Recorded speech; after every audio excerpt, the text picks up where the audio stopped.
नमस्कार, मी संजय आवटे. कारण राजकारण या विशेष कार्यक्रमात तुमचं पुन्हा एकदा स्वागत. हर्षवर्धन पाटील यांच्या झोपेचं काय करायचं हा एक मला मोठा प्रश्न आहे. ते बिचारे छान झोप लागते आहे म्हणून भाजपसोबत गेले, पण भाजपसोबत जाऊन त्यांची झोप काही त्यांना लागली नाही, उलट पक्षी झोप उडालीच. ते आता भाजप सोडलंय आणि योग्य वेळी राष्ट्रवादी काँग्रेसमध्ये प्रवेश करण्याचा निर्णय घेतलेला आहे. तुतारी त्यांनी हातात घेतलेली आहे. पण तुतारी हातात घेतलेला हा जो माणूस आहे त्याची अवस्था काही फार बरी नाही आहे. लोकसभा निवडणुकीमध्ये हर्षवर्धन पाटलांच्या लक्षात आलं की आता काही झालं तरी आता तुतारीला चांगले दिवस आलेले आहेत. महाविकास आघाडीबद्दल लोकांचं फारच बरं मत आहे. आपण काही केलं तरी भाजप सोबत राहून काही उपयोग नाही. बरं, भाजपनं आपल्याला काही दिलं पण नाही. आता भाजपला असं वाटतं की बरंच काही दिलं.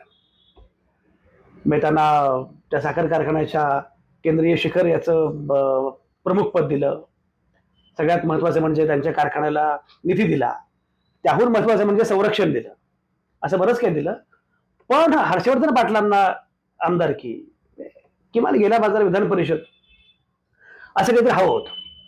ते काही त्यांना नाही मिळालं आणि त्यामुळे आपल्याला भाजपकडून काहीच नाही मिळालं. आपण भाजपसोबत गेलो खरे, पण काही मिळालं नाही आपल्याला. त्यामुळे आता लोकसभा निवडणुकीमध्ये हे स्पष्ट झालं की एकूणच तुतारीचं बरं चाललेलं आहे. महाविकास आघाडीला यश मिळतंय. काही झालं तरी सरकार महाविकास आघाडीचं येणार आहे आणि त्यामुळे त्यांनी तुतारी हातात घेण्याचा निर्णय घेतला. पण त्यांना काही झोप लागेल नीटपणे असं काही चित्र दिसत नाहीये. अशी चिन्ह अजिबातच नाहीये. काय घडलं, कसं घडलं जरा बघितलं पाहिजे. मुळामध्ये खरं तर एकूणच लोकसभा निवडणुकीमध्ये जर आपण बघितलं तर इंदापूरमध्ये ज्या प्रकारचं मताधिक्य मिळालं होतं सुप्रिया सुळेंना, ते लक्षात घेता आता इंदापूरमध्ये तुतारीचा उमेदवार निवडून येईल, विजयी होईल अशी अपेक्षा स्वाभाविक होती. बरं, इंदापूरमध्ये आमदार आहेत दत्ता भरणे. दत्ता भरणे हे शरद पवार नव्हे तर अजित पवार गटाचे राष्ट्रवादी काँग्रेसचे उमेदवार, कार्यकर्ते, नेते. त्यामुळे आता अजित पवार गटाचे दत्ता भरणे त्यांच्या विरोधामध्ये शरद पवारांचा जो उमेदवार उभा राहील तो उमेदवार जिंकेल अशी अपेक्षा होती. लोकसभा निवडणूक झाल्यानंतर अगदी बरोबर विधानसभा निवडणुकीच्या तोंडावर हर्षवर्धन पाटलांनी शरद पवारांच्या सोबत जाण्याचा निर्णय घेतला. त्यामध्ये सुप्रिया सुळेंचा वाटा फार मोठा होता आणि त्यामध्ये हर्षवर्धन पाटलांच्या कन्येचा वाटा पण फार मोठा होता. काही झालं तर ही निवडणूक लढवायची, ही निवडणूक लढायची, ही निवडणूक जिंकायची, पुन्हा आमदार व्हायचं, पुन्हा मंत्री व्हायचं वगैरे हर्षवर्धन पाटलांनी ठरवलं होतं. हे सगळं झालं. पण प्रत्यक्षात मात्र आताचं चित्र जे आहे ते चित्र काही तसं फार बरं आहे असं नाही. काही घडू शकतं, काही होऊ शकतं. ते विजयी झाले तरी आश्चर्य वाटणारच नाही. कारण हे खरंच आहे की शेवटी शरद पवारांच्या बद्दल असणारी सहानुभूती मोठ्या प्रमाणामध्ये आहेच. त्यामुळे त्याचा फायदा होऊ शकतो. पण मुळात त्यात 2-3 गोष्टी आहेत. पहिली गोष्ट अशी आहे की शरद पवारांच्या पक्षानं हर्षवर्धन पाटील यांना उमेदवारी देणं हे लोकांना फारसं रुचलेलं नाहीये. एकीकडे जे शरद पवारांना सोडून गेले ते सगळे गद्दार, दत्ता भरणे असोत किंवा सगळे सगळे जे आहेत त्यांच्यावर एक शिक्का आहे, तो आहे गद्दारीचा, की यांनी शरद पवारांना सोडलं. पण मग त्यांच्या विरोधामध्ये जे उमेदवार उभे राहणार आहेत ते कोण आहेत? त्यांनी काँग्रेस सोडून ते भाजपमध्ये गेलेले आहेत किंवा गेले होते. त्यामुळे मग हर्षवर्धन पाटील की ज्यांनी पक्ष बदलले, अपक्ष, भाजप, काँग्रेस, त्यापूर्वी काँग्रेस, मग भाजप, मग राष्ट्रवादी असे पक्ष बदलले, असा उमेदवार आम्हाला नको अशा प्रकारची एक भूमिका बऱ्यापैकी दिसते आहे. त्याचा फटका बसेल का ते बघितलं पाहिजे. आता रिंगणामध्ये 3 लोक आहेत प्रामुख्यानं.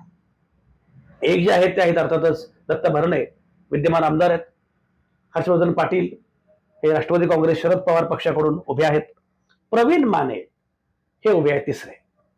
तर प्रवीण माने हे सोनाई उद्योग समूहाचे सर्वेसर्वा. खरं म्हणजे प्रवीण मानेंची नक्की भूमिका काय लक्षात येत नव्हतं. प्रवीण माने हे अजित पवारांच्या सोबत तेही गेलेले होते, पण त्यानंतर मात्र शरद पवारांच्या सोबत येण्याचा निर्णय त्यांनी घेतला. आता मात्र ते या निवडणुकीमध्ये उभे आहेत. प्रवीण माने उभे असल्यामुळे एकूणच चित्र बऱ्यापैकी बदललंय असं अनेकांना वाटतं. ते प्रवीण माने बऱ्यापैकी लक्षणीय मतं घेतील असा आता अंदाज दिसतोय. तर या सगळ्या याच्यामध्ये काय होईल, कोणाला फायदा होईल? हर्षवर्धन ज्या सहजपणे निवडून येतील अशी सुरुवातीला अपेक्षा त्यांना होती, त्यांच्या कार्यकर्त्यांना होती, त्यांच्या नातेवाईकांना होती, प्रामुख्याने त्यांच्या मुलीला होती. त्यांची मुलगी आता राजकारणामध्ये बऱ्यापैकी पुढे येते आहे, सभा घेते आहे. सध्या इंदापूरमध्ये झंझावाती दौरेकर्ते आहे अंकिता, तिला पण खात्री होती. पण आता मात्र चित्र वरचेवर बदलत चाललंय असं दिसतंय, आणि त्यामुळे काय घडेल सांगता येत नाही. ही खरं म्हणजे गंमत आहे. मुळामध्ये हर्षवर्धन पाटील, हे आणि त्यांचं घर यांचा आणि शरद पवारांचं काही फार सख्य सुरुवातीपासूनच नव्हतं. म्हणजे तुम्ही जर बघितलं की शंकरराव बाजीराव पाटील हे हर्षवर्धन पाटलांचे काका, हे पुणे जिल्ह्यातले एक अत्यंत महत्वाचे असे नेते. ते इंदापूरचे आमदार तर होतेच, पण मुख्यमंत्री खासदार पण होते, आणि अशा पद्धतीनं एकूण राज्यामध्ये मंत्री होते. अशा प्रकारे राज्यामध्ये एक अतिशय महत्वाचं व्यक्तिमत्व असणारे शंकरराव बाजीराव पाटील 1980 पर्यंत साधारणपणे त्यांचं आणि शरद पवारांचं बरं होतं. त्यानंतर मात्र हे संबंध बऱ्यापैकी बिघडत गेले, चिघळत गेले. शंकरराव बाजीराव पाटील हे निष्ठावंत, ते काँग्रेस सोबतच राहिले. शरद पवारांनी मात्र अनेकदा पक्ष बदलले, आणि शरद पवारांनी जेव्हा पक्ष बदलले तेव्हा प्रत्येक वेळी त्या बदललेल्या पक्षासोबत आपल्या लोकांनी यावं अशी त्यांची इच्छा असणं स्वाभाविक आहे. पण लोक त्यामुळे येतील असं मानण्याचं काही कारण नाही. शंकरराव बाजीराव पाटील आणि शरद पवार यांच्यामध्ये बऱ्यापैकी नंतर हळूहळू संबंध बिघडत गेले, आणि त्याच्यानंतर मात्र अगदीच शरद पवार विरुद्ध शंकरराव बाजीराव पाटील असा पण सामना झालेला दिसतो. तर ही गंमत आहे. म्हणजे 1991 मध्ये शंकरराव बाजीराव पाटील विरुद्ध अजित पवार अशी लोकसभेची लढत झाली होती. अजित पवार एकदाच लोकसभेला उभे राहिले होते 1991 मध्ये, आणि ती जी लढत आहे त्या लढतीमध्ये अजित पवार विजयी झाले, शंकरराव बाजीराव पाटील पराभूत झाले. पण एकूणच शंकरराव बाजीराव पाटील आणि शरद पवार किंवा नंतर अजित पवार यांचे संबंध बिघडत गेले, आणि ते कायमच बिघडत गेले. 1995 मध्ये हर्षवर्धन पाटील हे पहिल्यांदा विधानसभेमध्ये पोहोचले, पहिल्यांदा आमदार झाले. तुम्हाला आठवत असेल, मागे मी उल्लेख केला होता. 1995ची निवडणूक ही त्या अर्थानं फार ऐतिहासिक होती, फार वेगळी निवडणूक होती. याचं कारण असं आहे की 1995 मध्ये सर्वाधिक अपक्ष निवडून आलेले होते. मी मागे असं म्हटलं होतं, 1995च्या निवडणुकीमध्ये अपक्ष हाच एक मोठा पक्ष होता. एक नाही, दोन नाही, 45 अपक्ष होते. त्या अपक्षांमध्ये एक होते हर्षवर्धन पाटील. हर्षवर्धन पाटील 1995 मध्ये अपक्ष म्हणून उभे राहिले, निवडून आले. शरद पवारांचा विरोध होता तरीही हर्षवर्धन निवडून आले, आणि निवडून आल्यानंतर मात्र सरकारच बदललं. भाजप शिवसेना यांचं सरकार सत्तेमध्ये आलं तेव्हा 1995ला, आणि ते युतीचं सरकार आलं. मी भाजप शिवसेना असं मी आत्ता म्हणतोय, तेव्हा शिवसेना भाजप असं म्हणायचं, कारण शिवसेना हा मोठा भाऊ होता. शिवसेना भाजप युतीचं सरकार आलं, आणि ते जे सरकार आहे त्या सरकारमध्ये हर्षवर्धन पाटील हे मंत्री झाले. तेव्हा बरेच जण सहयोगी सदस्य झाले आणि मंत्री झाले. हर्षवर्धन मंत्री झाले पहिल्यांदा, निवडून आले, मंत्री झाले, आणि एकूणच हर्षवर्धन पाटलांच्या अनुषंगानं बऱ्यापैकी लोक बोलू लागले की अत्यंत आश्वासक, प्रॉमिसिंग असा चेहरा आहे. आणि ते खरंच होतं. याचं कारण असं आहे की मुळामध्ये तेव्हा ते फार तरुण होते. हर्षवर्धन पाटलांचं व्यक्तिमत्व फार उमदा आहे, आणि एकूण सगळा वारसा, लेगसी शंकरराव बाजीराव पाटील यांचा वारसा, सहकारी संस्थांचं जाळं, शिक्षण संस्थांचं जाळं, व्यक्तिमत्व, आमदार, मंत्रीपद. त्यामुळे आगामी काळामध्ये हर्षवर्धन पाटील हे फार महत्वाचे नेते असतील असं बोललं जात होतं. मला आठवतं 1995 मध्ये त्या कालावधीमध्ये उद्याचे मुख्यमंत्री पदाचे चेहरे कोण असतील, त्यामध्ये हर्षवर्धन पाटील यांचं नाव अगदी प्रामुख्याने घेतलं जायचं की उद्याचे मुख्यमंत्री होऊ शकतात असा हा चेहरा आहे. नंतर मात्र बऱ्याच गोष्टी बिघडल्या, आणि पुढे काय घडलं ते मी फार आता सांगत नाही, पण अनेकांना ते माहिती आहे. त्याच्यानंतर मात्र आपण बघितलं की 2014 आणि 2019 हे दोन पराभव हर्षवर्धन पाटलांचे फार महत्वाचे मानले पाहिजेत. दत्ता भरणेंनी त्यांचा पराभव केला. 2009 मध्ये हर्षवर्धन पाटील यांनी दत्ता भरणेंचा पराभव केला होता.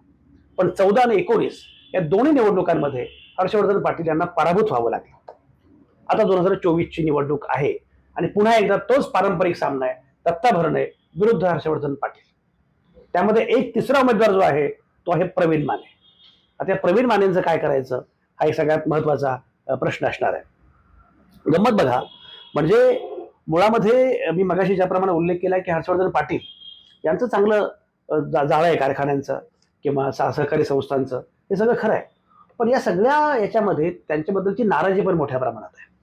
म्हणजे साखर कारखाना काही फार बरा चाललाय असं नाही, सहकारी संस्था काही फार बऱ्या चालल्यात असं नाही. त्यामुळे एक नाराजी आहे, आणि त्या नाराजीचा पण मुकाबला त्यांना करावा लागणार आहे. हा एक महत्वाचा मुद्दा आहे. मी मगाशी म्हटल्याप्रमाणे मुळात हर्षवर्धन पाटील यांना उमेदवारी देणं शरद पवारांनी हे लोकांना फारसं आवडलेलं नाही. जनलाट आहे, जनरेटा आहे, जनाधार आहे शरद पवारांच्या बाजूनं. पण तो यासाठी आहे की तुम्हाला सोडून लोक गेले, तुम्हाला सोडून जे लोक गेले त्या लोकांना आम्हाला धडा शिकवायचा. पण जे लोक त्यापूर्वी सोडून गेले होते, जे लोक तुमच्यासोबत कधीच नव्हते, त्यांना आता आम्ही मान्य करू शकत नाही, स्वीकारू शकत नाही, असं पण एक मुद्दा आहे. दुसरं असं आहे की शरद पवार गटाचे जे लोक आहेत त्यांचं इंदापुरातलं राजकारणच मुळामध्ये हर्षवर्धन पाटील यांच्या विरोधातलं होतं. शरद पवारांच्या कार्यकर्त्यांचं त्या इंदापूरमधलं राजकारण हे शंकरराव बाजीराव पाटील यांच्या विरोधातलं होतं. आता अचानकपणे तुम्ही म्हटलात की जुळवून घ्या, तर लोकांनी खाली जुळवून कसं घ्यायचं हा फार मोठा प्रश्न असतो. वर काहीतरी बोलणं होतं, पण खाली मात्र लोकांचं म्हणणं वेगळंच असतं. त्यामुळे ते लोकांना आवडेल का हा प्रश्न आहे. मी मगाशी उल्लेख केल्याप्रमाणे प्रवीण माने हर्षवर्धन पाटील यांच्या मतांचं विभाजन, त्याचा फायदा अर्थातच दत्ता भरणेंना होऊ शकतो. जातीय समीकरणं पण आहेतच. त्यामुळे ही सगळी समीकरणं लक्षात घेतली तर काय होईल हे बघितलं पाहिजे. खरं म्हणजे आता तिथे भरत शहा हे एक महत्वाचं प्रस्थ आहे इंदापूरमध्ये, आणि भरत शहांची भेट शरद पवारांनी घेतली. भरत शहा काय बोलले माहिती नाहीये. भरत शहांनी अद्याप निर्णय फार जाहीरपणे सांगितले असं पण नाही. पण भरत शहांचे कार्यकर्ते मात्र बऱ्यापैकी दत्ता भरणेंचं काम करू लागलेत. ही मोठी अडचण आहे. लांब कशाला, अगदी म्हणजे हर्षवर्धन पाटलांचे फार जवळचे मानले जाणारे जाधव, मोहोळकर, बनकर ही जी मंडळी आहेत की जी शंकरराव बाजीराव पाटलांपासून ते आतापर्यंत यांच्यासोबत होती, ती मंडळी सुद्धा दत्ता भरणेंच्या सोबत गेलेली आहेत, दत्ता भरणेंच्या गोटात गेलेली आहेत असं दिसतंय. त्यामुळे सुद्धा ते जरा सगळं अडचणीचं होणार आहे, असं पण एक त्याचा महत्वाचा मुद्दा आहे. एक म्हणजे आमचे सतीश सांगळे नावाचे आमचे तिथले स्थानिक बातमीदार आहेत. मी सतीशशी बोलत होतो. तो मला म्हटला, म्हणजे सर इंदापूरमध्ये धमाल असणार आहे. म्हटलं धमाल काय बाबा? तो म्हणजे ध म्हणजे धनगर, मा म्हणजे माळी आणि ल म्हणजे लख. म्हटलं हे भारी आहे. धनगर काय निर्णय घेतील, धनगरांची लोकसंख्या मोठी आहे, दत्ता भरणे धनगर आहेत, माळी तेवढेच महत्वाचे आहेत आणि धनगर माळी एकत्र असणार आहे. आणि तिसरा फॅक्टर आहे म्हणे लख, हे ज्याच्याकडे तो जिंकला. आता आता दिसतंय असं की दत्ता भरण्यांकडे धमा तर आहे, ल आहे का नाही माहिती नाही. धनगर आहेत, माळी आहेत. आणि तिसरा जो मुद्दा मी मगाशी म्हटलं होतं की हर्षवर्धन पाटलांना मराठा जे काही असं वाटलं होतं की सगळे आपल्यासोबत येतील, पण त्यामध्ये प्रवीण माने आल्यामुळे पुन्हा ती गडबड झालेली आहे. त्यामुळे त्या मतांचं विभाजन हा पण एक महत्वाचा मुद्दा असणार आहे. त्यामुळे हर्षवर्धन पाटलांची झोप पुन्हा उडालेली आहे. आता भाजपमध्ये गेले झोप येईल म्हणून, तेव्हा पण झोप उडाली, इथे आले पुन्हा झोप उडाली, ही चिंता आहेच. पण एक मुद्दा आहे, म्हणजे दत्ता भरणेच्या अनुषंगाने पण एक मुद्दा आहे. दत्ता भरणेंच्या बद्दल लोकांचं मत चांगलं आहे, कारण त्यांनी कामं केली असं लोकांना वाटतं. पण शेवटी एकच काम 3 वेळा करावं लागलं असं पण आहे. म्हणजे कामं किती निकृष्ट झाली हे पण लोकांना माहित आहे. ठेकेदार वगैरे हे सगळं जे काही प्रेम आहे ते पण लोकांना माहित आहे. अँटी इन्कम्बन्सी असते ती पण लोकांना माहित आहे. साड्या वाटल्या, अमुक केलं तमुक केलं, पण एवढ्या साड्या वाटल्या का आणि एवढ्या साड्या वाटण्यासाठी पैसा आला कुठून? मुळातच दत्ता भरणेंकडे एवढा पैसा आला कुठून ही पण चर्चा बऱ्याच मोठ्या प्रमाणात असते. त्यामुळे ती पण एक नाराजी आहे. ज्या वर्गाचं काही भलं झालं नाही त्यांना पण असं वाटतं की अरे आपलं काम झालं नाही, ते अँटी इन्कम्बन्सी पण आहे. पण तरी सुद्धा दत्ता भरणेंनी त्यांचा जो 1 to 1 कनेक्ट आहे, पर्सनल कनेक्ट आहे, व्यक्तिगत संपर्क आहे, त्या व्यक्तिगत संपर्कातून बरीच नाराजी दूर करण्याचा प्रयत्न केला आहे असं मला वाटतं. दत्ता भरणेंचं वैशिष्ट्य काय?